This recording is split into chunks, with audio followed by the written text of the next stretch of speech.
Alors c'est décidé, vous avez décidé de vous lancer dans le blogging. Si ce n'est pas encore le cas et que vous posez encore la question du blog, est-ce encore utile? Je vous incite à aller voir la petite vidéo juste là. Dans le lancement d'un blog, l'importance du nom est primordiale. C'est la première chose que le client ou que les visiteurs vont voir. Donc on vous en parle maintenant dans cette vidéo.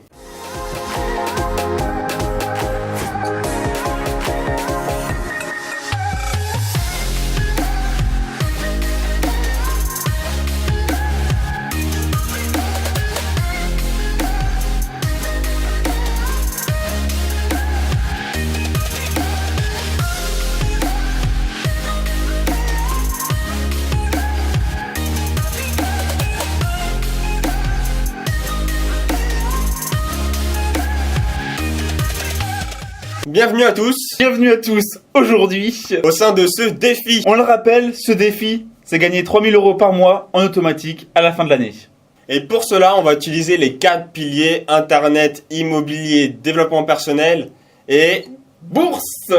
voilà, et avant que la vidéo commence, allez, fais-nous plaisir, allez un petit peu là, lâche un petit like. Un petit partage. Alors Et le format de abonne-toi. cette vidéo est un peu particulière. Contrairement aux autres vidéos qu'on a déjà fait, c'est vraiment une vidéo qui sera très technique.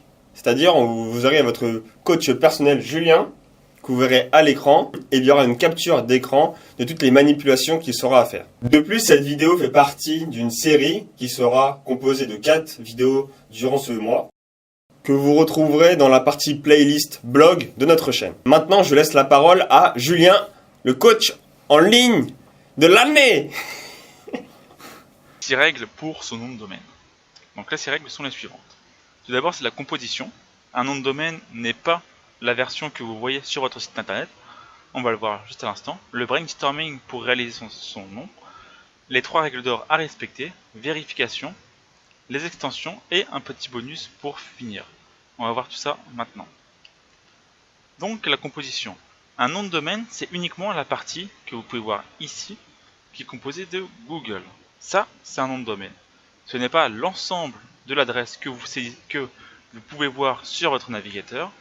L'ensemble de l'adresse s'appelle un URL. Il est composé d'un protocole de communication, là le HTTPS. HTTPS, c'est pour un protocole de communication entre le client et le serveur. Entre les deux, la communication est cryptée, c'est-à-dire qu'elle est sécurisée, qu'un hacker, par exemple, ne pourra pas lire l'information qui transite. Avec un site en HTTP, par exemple, l'information n'est pas cryptée, c'est-à-dire qu'un hacker peut venir intercepter la donnée et la lire. Les 2 points, c'est juste pour une séparation au niveau du langage, et les // c'est pour indiquer l'adresse sur laquelle doit se rendre le serveur pour trouver la donnée à afficher au client. C'est-à-dire que le // définit pour le serveur qu'il doit rechercher le site web google.fr et l'afficher pour le client. www, c'est World Wide Web. C'est un réseau de liens hypertextes qui est composé de l'ensemble des sites internet. En gros, c'est le maillage de tous les sites internet entre eux. C'est une des applications d'internet, et pour ça qu'on doit dire les sites web et pas sites internet, car les sites web ne sont qu'une utilisation d'internet. Par exemple, avec internet, on peut faire tout ce qui est gestion des mails, gestion des mails par exemple. Google, donc c'est le nom de domaine, et le .fr, l'extension. L'extension peut changer selon les pays, selon le type d'organisation ou la vocation du site internet. Si on regarde tout de suite sur internet, on peut voir ici sur Amazon. Si on regarde tout de suite sur internet, on peut voir ici sur Amazon le lien, l'URL de communication. On peut voir ici le lien de communication d'Amazon. On retrouve ici les HTTPS pour dire qu'on est en sécurisé, les 2 points pour le séparateur et les // qui va nous donner le chemin, qu'on doit afficher au client. Ça, c'est le nom de domaine d'Amazon. C'est Amazon. Ça, c'est son extension, le .com. Et ici, c'est le chemin à l'intérieur du site internet Amazon. C'est-à-dire qu'on peut définir des pages, des articles, des catégories pour séparer le contenu au niveau du site internet pour ensuite pouvoir le retrouver. Ça permet de structurer son site et de l'organiser. Ça donc c'est pour la composition d'un nom de domaine. Là vous aurez compris que le nom de domaine c'est qu'une partie du chemin que vous pouvez visualiser sur internet et que l'ensemble s'appelle l'URL.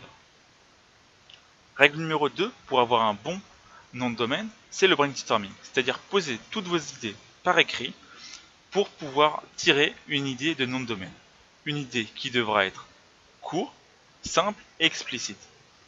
Vous pouvez vous inspirer des marques existantes. Là, on vous a mis des exemples comme Apple, Nike, Tesla ou Google. C'est des noms qui n'ont pas, des noms de marques qui n'ont pas plus de 2 ou 3 syllabes, qui sont faciles à retenir. Gardez en tête également qu'il faut avoir un nom de domaine simple pour l'utilisateur, qui soit facilement mémorisable et que vous puissiez lui dire en toute simplicité. Par exemple, si vous rencontrez quelqu'un, il faut que vous puissiez épeler votre nom de domaine facilement. Si vous devez épeler votre nom de domaine, par exemple, si on prend mon nom de domaine, c'est si vous dites mon.nom.domaine. Je sais pas, 46, c'est beaucoup plus compliqué que si vous dites simplement mon nom de domaine. Et on pourrait encore raccourcir ce domaine pour que ce soit plus simple à retenir. Évitez d'être trop long.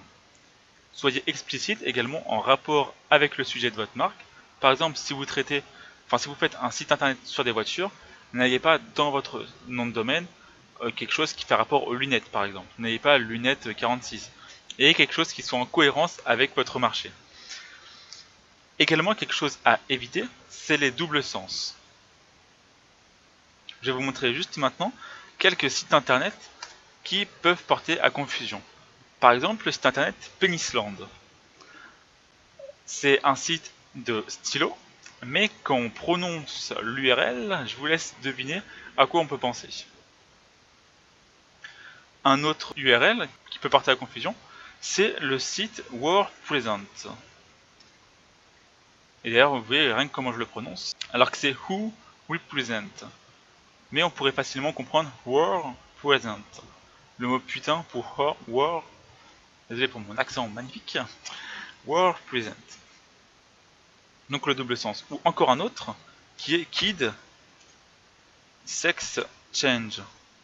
Là, je le prononce de la manière dont il ne faut pas le comprendre. Vous pouvez voir juste ici qu'ils ont changé leur nom de domaine pour ne plus avoir justement le Kid Exchange qu'ils avaient juste avant.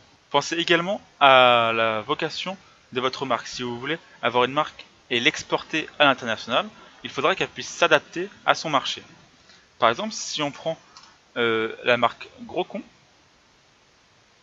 c'est une marque de distributeur, j'ai mis un S, excusez-moi. La marque Grocon, là, c'est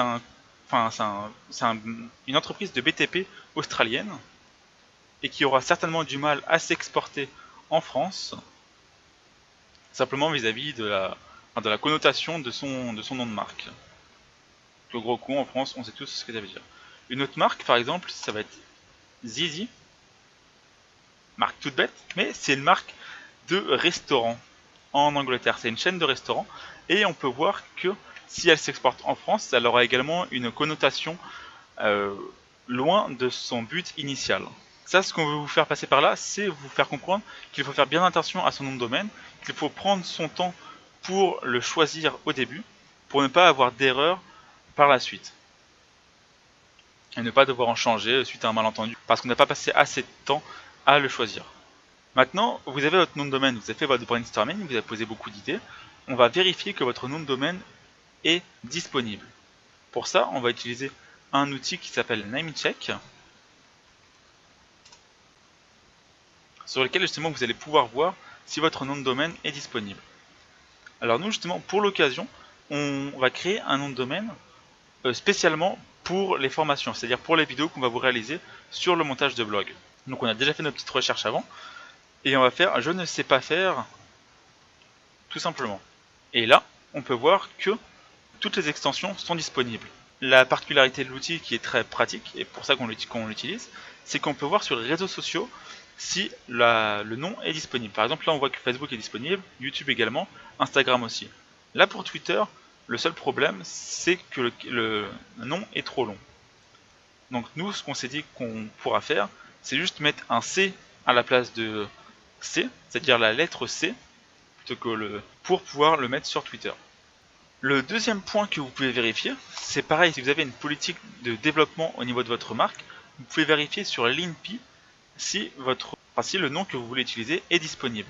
Dans Services et prestations et dans l'onglet Données en accès libre, vous avez Base marque.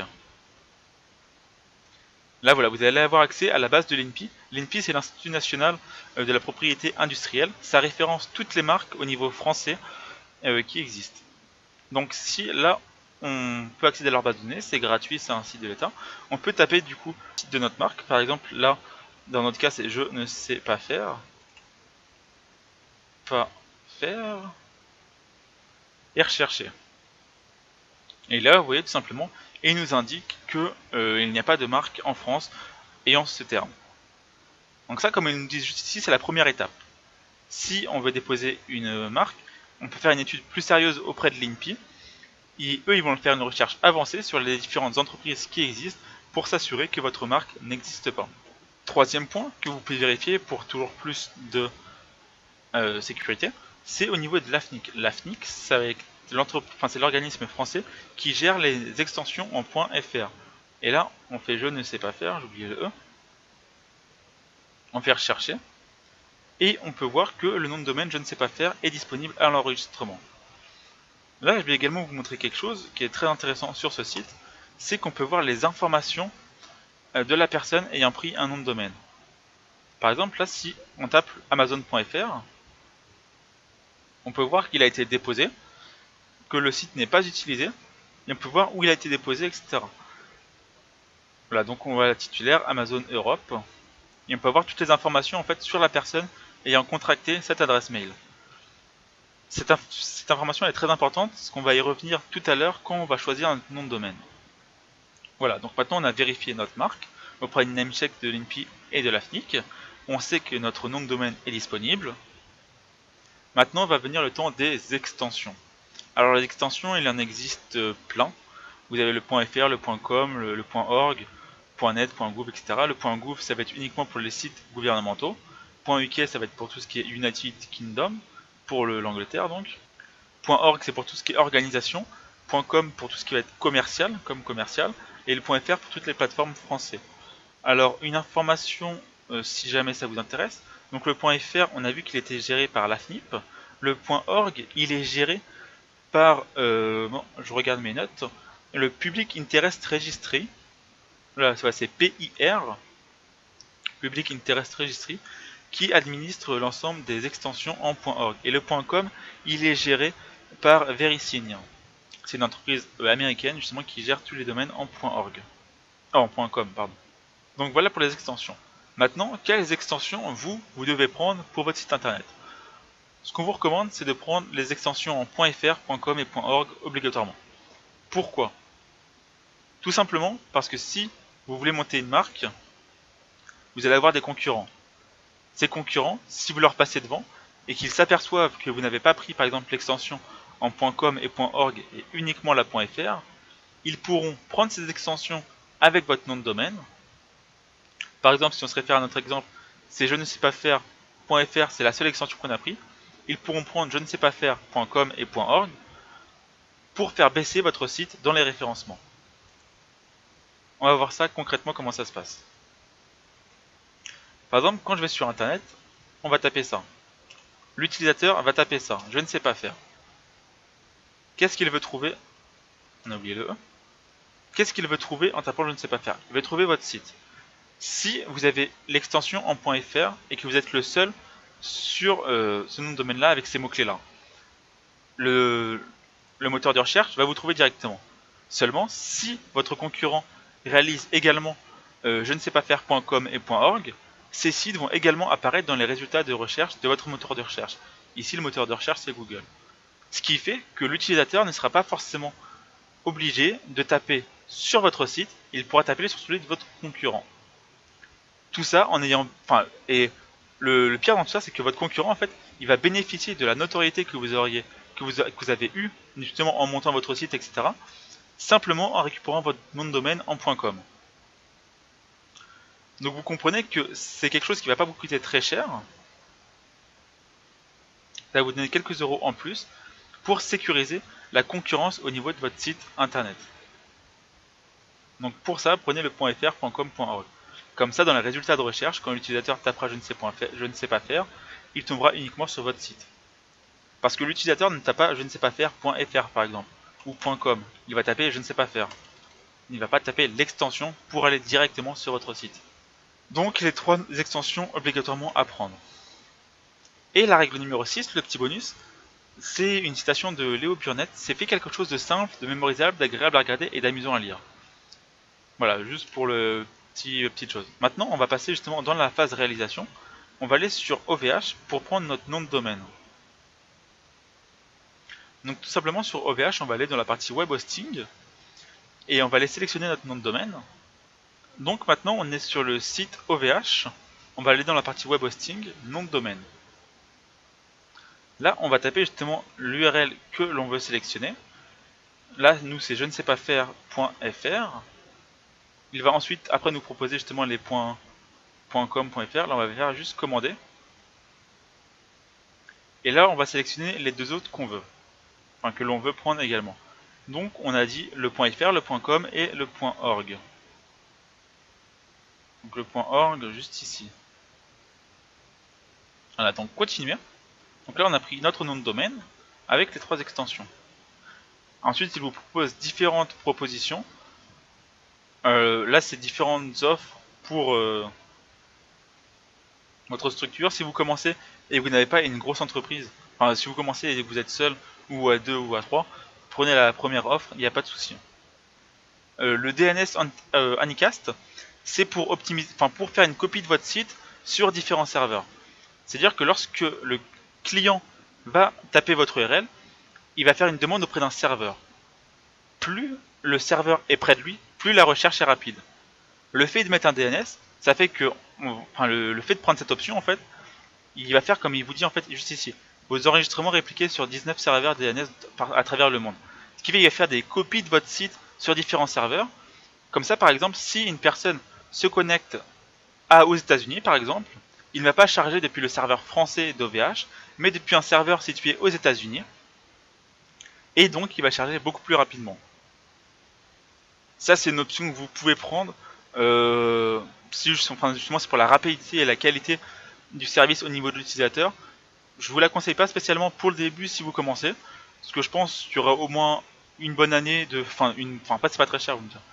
Il y aura au moins une bonne année avant que votre site monte en référencement.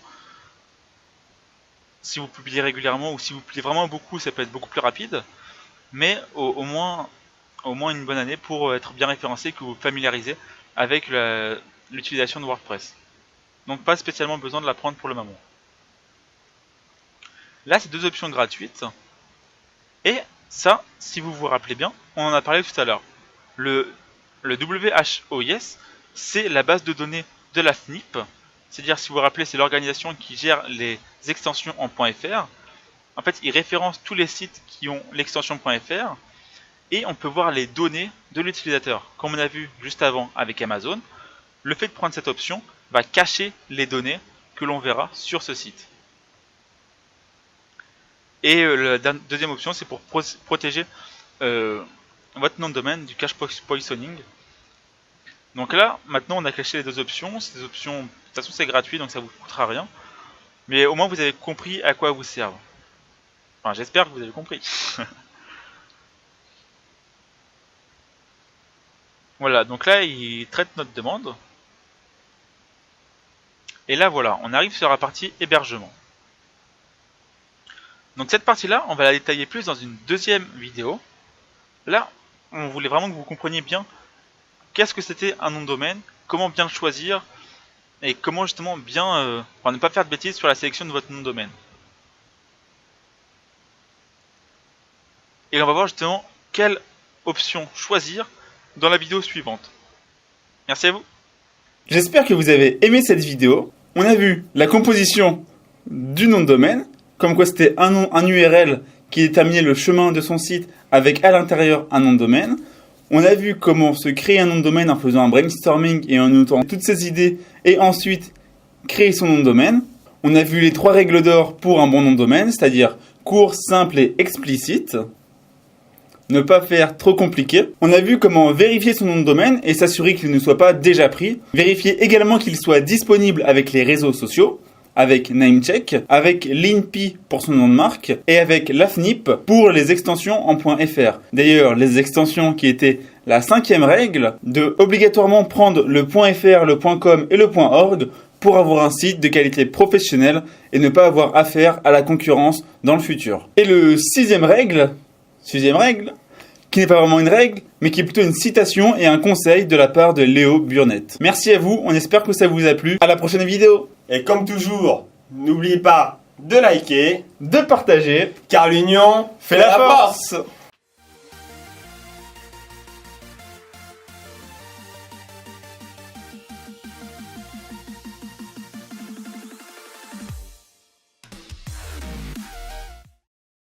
Ça va être tout noir.